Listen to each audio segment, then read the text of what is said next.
Sejak Qusay, kakek kelima Rasulullah, memimpin kaum Quraisy, beliau membangun rumah-rumah permanen di sekitar Ka'bah. Mulai saat itulah penduduk Mekah meninggalkan gaya hidup Badui yang berpindah-pindah demi mendapatkan sumber air dan padang rumput untuk menggembala. Hal ini sangatlah wajar mengingat sedikitnya sumber air dan banyaknya suku yang bersaing memperebutkannya. Bahkan kalau perlu mereka tanpa segan-segan akan menyerang suku lain demi mempertahankan hidupnya. Dalam musim-musim kemarau panjang, sudah bisa dipastikan padang tandus itu seolah berubah menjadi gelanggang adu kekuatan antar suku. Budaya inilah yang akhirnya dirubah secara perlahan oleh Qusay. Beliaulah yang mula-mula membangun rumah di sekitar Masjidil Haram. Selanjutnya keluarga dekatnya mulai mengikuti, di antaranya adalah Zuro saudaranya, Taim pamannya, Makhzum anak pamannya yang lain. Qusay berhasil dan mampu membawa kaum Quraisy ke tatanan kehidupan yang lebih baik. Bahkan di bawah kepemimpinannya inilah dibangun sebuah instansi guna memutuskan berbagai keputusan penting berkaitan dengan kota. Lembaga ini dikenal dengan sebutan Dar an-Nadwah. Dalam lembaga inilah keputusan berperang dan urusan penyediaan jamuan bagi jamaah haji diputuskan. Semua itu menjadi warisan turun-temurun hingga sampai pada Abdul Muthalib. Kini dalam kepemimpinan Abdul Muthalib masyarakat Mekah telah mencapai puncak kejayaannya. Perdagangan yang membentang dari utara ke selatan berhasil mereka kuasai dengan rapi. Dari sinilah penduduk Mekah banyak yang menjadi pedagang-pedagang sukses. Dan nampaknya kesuksesan ini akan sulit diikuti suku-suku lain, karena Mekah memang mempunyai sumber air melimpah yaitu Zam-Zam.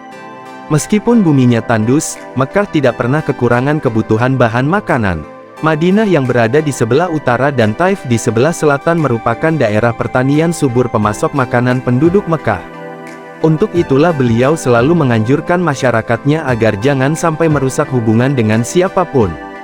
Selain itu, kakek Rasulullah ini juga selalu mengingatkan bahwa mereka semua adalah tuan rumah bagi para jamaah haji. Namun demikian, sebuah pemandangan tidak nyaman nampak menghiasi Mekah selama beberapa tahun terakhir.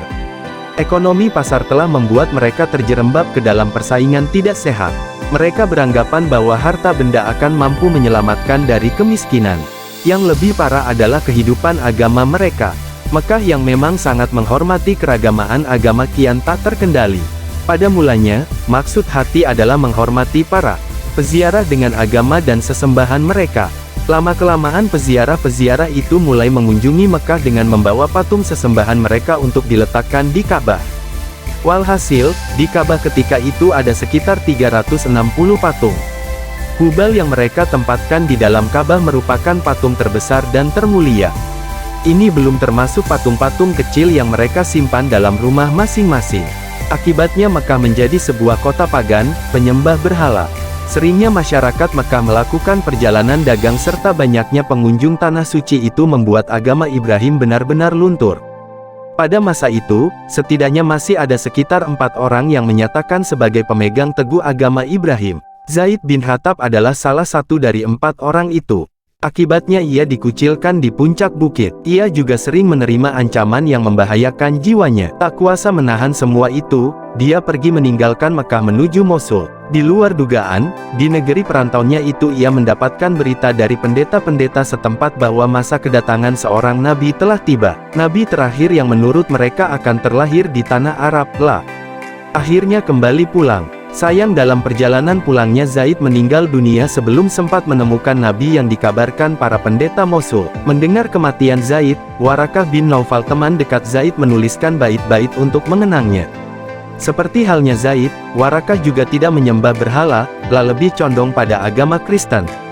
Berbagai kitab-kitab agama Kristen dipelajarinya dengan tekun dan teliti. Dari kitab-kitab itulah Warakah menemukan keterangan bahwa kelak akan diutus seorang nabi setelah Isa putra Maryam. Menurutnya, apa yang ia pelajari sangat sesuai dengan kandungan kitab Taurat.